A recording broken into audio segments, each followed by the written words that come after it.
Hi all, അസ്സലാമു അലൈക്കും. Welcome back to സിൽനാസ് കിച്ചൺ. ഇന്നത്തെ റെസിപ്പി ഉരുളക്കിഴങ്ങും ബ്രെഡും കൊണ്ട് നല്ല കിഡിലും ടേസ്റ്റി ആയിട്ടുള്ള ഒരു വെറൈറ്റി ആയിട്ടുള്ള ഒരു അടിപൊളി ഈവനിങ് സ്നാക്സിന്റെ റെസിപ്പിയാണ്. പുറമേ നല്ല ക്രിസ്പിയും അകം നല്ല സോഫ്റ്റും ആയിട്ടിരിക്കുന്ന എത്ര കഴിച്ചാലും മതി വരാത്ത ഒരു അടിപൊളി പലഹാരമാണ്. എന്തായാലും നിങ്ങൾക്ക് എല്ലാവർക്കും ഇഷ്ടാവും. അതുകൊണ്ട് തന്നെ വീഡിയോ സ്കിപ്പ് ചെയ്യാതെ മുഴുവനായിട്ടൊന്ന് കണ്ടു നോക്കണേ. റെസിപ്പിയിലോട്ട് കടക്കുന്നതിന് മുമ്പായി സിൽനാസ് കിച്ചൺ ചാനൽ ആദ്യമായിട്ട് കാണുന്നവരാണെങ്കിൽ പ്ലീസ് ഒന്ന് സബ്സ്ക്രൈബ് ചെയ്തേക്കണേ. ഒപ്പം തന്നെ ഈ വീഡിയോസ് നിങ്ങൾക്ക് ഇഷ്ടപ്പെടുകയാണെങ്കിൽ ഒരു ലൈക്ക് ചെയ്ത് ഷെയർ ചെയ്ത് സപ്പോർട്ട് ചെയ്യാനും മറക്കരുത്. ഇനി നമുക്ക് ഇതെങ്ങനെയാണ് തയ്യാറാക്കുന്നതെന്ന് നോക്കാം. ഈ പലഹാരത്തിനായി ഫില്ലിങ്സിന് ഒരു കൂട്ട് തയ്യാറാക്കുകയാണ് ചെയ്യുന്നത്. ആദ്യം തന്നെ ഇതിനു വേണ്ടി സ്റ്റവിലേക്ക് ഒരു പാൻ വെച്ച് കൊടുത്ത് ഫ്ലെയിം ഓൺ ആക്കി കൊടുത്തിട്ടുണ്ട്. ഈ ഒരു പാനിലേക്ക് കുറച്ച് ഓയിൽ ഒഴിച്ചു കൊടുക്കാം. എന്നിട്ട് അതൊന്ന് ചൂടായി വരുമ്പോൾ അതിലേക്ക് ഒരു നുള്ള് ജീരകം ഇട്ട് കൊടുക്കാം. ചെറിയ ജീരകമാണ് ഇട്ട് കൊടുത്തിട്ടുള്ളത്. ഇതൊന്ന് നല്ലപോലെ ചൂടായിട്ട് വരുമ്പോൾ വെളുത്തുള്ളി ഇഞ്ചി ചതച്ചതാണ് ഇട്ട് കൊടുക്കുന്നത്. ഈ കൂട്ടിന് ഒരു പ്രത്യേക മണമാണ്. ഈ വെളുത്തുള്ളി ഇഞ്ചി അതുപോലെ ഈ ജീരകമൊക്കെ ഒന്ന് നന്നായിട്ട് മൂത്ത് വരുമ്പോൾ അപ്പോഴാണ് ഒരു പ്രത്യേക ടേസ്റ്റ് കിട്ടുന്നത്. അതിനു വേണ്ടിയിട്ടാണ് ഇങ്ങനെ ചെയ്യുന്നത്. ഇനി ഇതിലേക്ക് ഒരു സബോളയും 3 പച്ചമുളകും 3 വറ്റൽമുളകും ഇതുപോലെ ചെറുതായിട്ട് കട്ട് ചെയ്തിട്ടുള്ളത് ഇതിലേക്ക് ഇട്ട് കൊടുക്കുന്നുണ്ട്. ഇതിൻ്റെ കൂടെ തന്നെ കുറച്ച് കറിവേപ്പിലയും കൂടെ കട്ട് ചെയ്തിട്ട് കൊടുത്തിട്ടുണ്ട്. മല്ലിയിലയുടെ ഫ്ലേവർ ഇഷ്ടമുള്ളവർക്ക് അതുകൂടി ഇട്ട് കൊടുക്കാവുന്നതാണ്. ഇനി ഒരു നുള്ള് മഞ്ഞൾപ്പൊടി, പെരുംജീരകപ്പൊടി, 1/2 സ്പൂൺ അളവിൽ മുളക് പൊടി, 1/2 സ്പൂൺ ചിക്കൻ മസാലപ്പൊടി, ഒരു നുള്ള് ഗരം മസാലപ്പൊടി, ആവശ്യത്തിനുള്ള ഉപ്പും കൂടെ ഇട്ട് കൊടുത്തതിന് ശേഷം പിന്നെ ഇത് നന്നായിട്ടൊന്ന് ഇളക്കി കൊടുത്തിട്ട് ഇതൊന്ന് അടച്ചു വെച്ചിട്ട് വേവിച്ചെടുക്കാം. ഞാനിതിൽ പച്ചമുളകും ഉണക്കമുളകും 3 വെച്ചിട്ട് ഇട്ട് കൊടുത്തിട്ടുള്ളത് കൊണ്ടാണ് മുളക് പൊടി 1/2 സ്പൂൺ അളവിൽ ഇട്ട് കൊടുത്തിട്ടുള്ളത്. എരിവൊക്കെ ഓരോരുത്തരുടെ ഇഷ്ടത്തിനനുസരിച്ച് കൂട്ടിയും കുറച്ചൊക്കെ ഇട്ട് കൊടുക്കുക. ഇനി നമുക്ക് ഇതൊന്ന് തുറന്ന് നോക്കാം. ഇപ്പോൾ നന്നായിട്ട് വെന്ത് വന്നിട്ടുണ്ട്. ഇത്രയും ആവുമ്പോൾ ഇനി ഇതിലേക്ക് കിഴങ്ങ് ഉടച്ചതാണ് ഇട്ട് കൊടുക്കുന്നത്. 2 ഉരുളക്കിഴങ്ങ് കുക്കറിലിട്ട് വേവിച്ചെടുത്തതിന് ശേഷം അതിൻ്റെ തൊലിയൊക്കെ കളഞ്ഞിട്ട് ഇതുപോലെ ഉടച്ചെടുത്തിട്ടുള്ളതാണ് ഇതിലേക്ക് ഇട്ട് കൊടുത്തിട്ടുള്ളത്. ഇനി ഇതെല്ലാം കൂടെ വെന്ത് കുഴഞ്ഞു കിട്ടാൻ വേണ്ടിയിട്ട് ഇതിലേക്ക് ഒരു 1/2 ഗ്ലാസ് വെള്ളം ഒഴിച്ചു കൊടുത്തിട്ട് ഇതുപോലെ നന്നായിട്ടൊന്ന് ഇളക്കി കൊടുത്ത് ഇതൊന്ന് അടച്ചു വെക്കുന്നുണ്ട്. ഒരു 2 മിനിറ്റ് നേരം ഇങ്ങനെ ഒന്ന് വെന്ത് വരട്ടെ. അപ്പോഴേക്ക് ഇതിൻ്റെ ആ ഒരു വെള്ളമൊക്കെ വറ്റി മസാലയും കിഴങ്ങും ഒന്നിച്ച് സെറ്റായിട്ട് കിട്ടും. ആ ഒരു പരുവാണ് നമുക്ക് വേണ്ടത്. 2 മിനിറ്റ് കഴിയുമ്പോഴേക്ക് ഇത് തുറന്ന് നോക്കുമ്പോൾ ഈ ഒരു പരുവത്തിലാണ് നമുക്ക് കിട്ടുന്നത്. ഇതാണ് ഇതിൻ്റെ കറക്റ്റ് പരുവം. ഇനി നമുക്ക് ഇതിൻ്റെ ഫ്ലെയിം ഓഫ് ചെയ്ത് കൊടുക്കാം. ഇനി അടുത്തതായിട്ട് വേണ്ടത് ബ്രെഡാണ്. ഞാനിവിടെ കുറച്ച് ബ്രെഡ് എടുത്തിട്ടുണ്ട്. ഈ ബ്രെഡിൻ്റെ ചുറ്റും ഒന്ന് കട്ട് ചെയ്തെടുക്കുന്നുണ്ട്. ഇത് നമുക്ക് എത്രത്തോളം ആവശ്യമുണ്ടോ ഈ പലഹാരം അതിനനുസരിച്ചുള്ള ബ്രെഡ് എടുക്കാവുന്നതാണ്.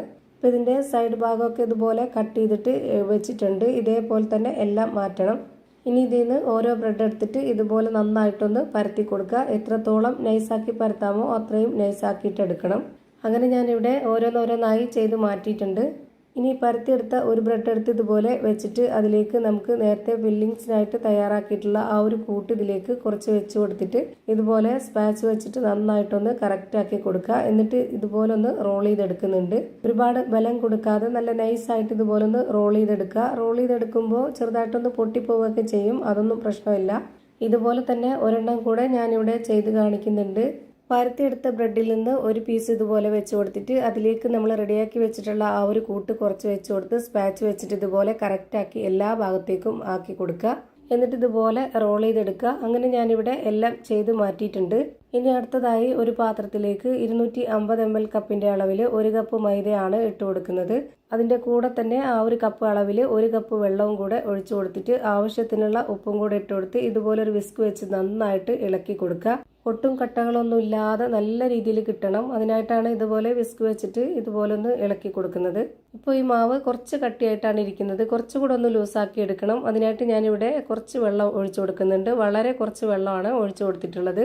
ഇനി ഒന്നുകൂടെ ഒന്ന് ഇളക്കി കൊടുക്കാം. ഇപ്പോൾ ഇത് കറക്റ്റ് ആയിട്ടുണ്ട്.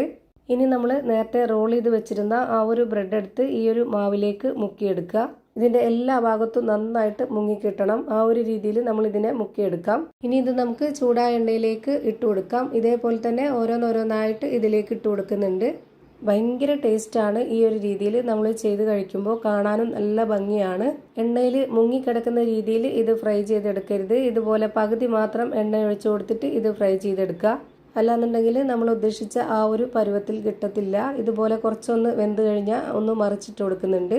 അതുപോലെ മീഡിയം ഫ്ലെയിമിൽ തന്നെ വെച്ച് കൊടുത്തിട്ട് ഇത് വേവിച്ചെടുക്കുക. എല്ലാം അതുപോലെ തന്നെ ചെയ്യുക. ഫ്ലെയിം കൂട്ടുകയോ കുറയ്ക്കുകയോ ചെയ്യരുത്. അപ്പോൾ ഇതിൻ്റെ പരുവം തെറ്റും. ഇനി ഇത് ഒന്നുകൂടെ ഒന്ന് തിരിച്ചിട്ട് കൊടുക്കുന്നുണ്ട്. ഇപ്പോൾ കാണുന്ന ഇതിൻ്റെ ഈ മുകൾ ഭാഗം പോലെ തന്നെ താഴത്തെ ഭാഗവും റെഡിയായി കിട്ടണം. അതാണ് ഇതിൻ്റെ കറക്റ്റ് പരുവം. ഇത് കിഴങ്ങിൽ മാത്രമല്ല, ഇതുപോലെ തന്നെ ചിക്കനിലും മുട്ടയിലും ബീഫിലും ഒക്കെ ചെയ്തിട്ടെടുക്കാവുന്നതാണ്. അപ്പോൾ ഇത് തിരിച്ചും മറിച്ചൊക്കെ ഇട്ട് കൊടുത്തിട്ട് നന്നായിട്ട് വേവിച്ചെടുത്തിട്ടുണ്ട്. ഇതാണ് ഇതിൻ്റെ കറക്റ്റ് പരുവം. ഇനിയെല്ലാം നമുക്ക് കോരിയെടുക്കാം.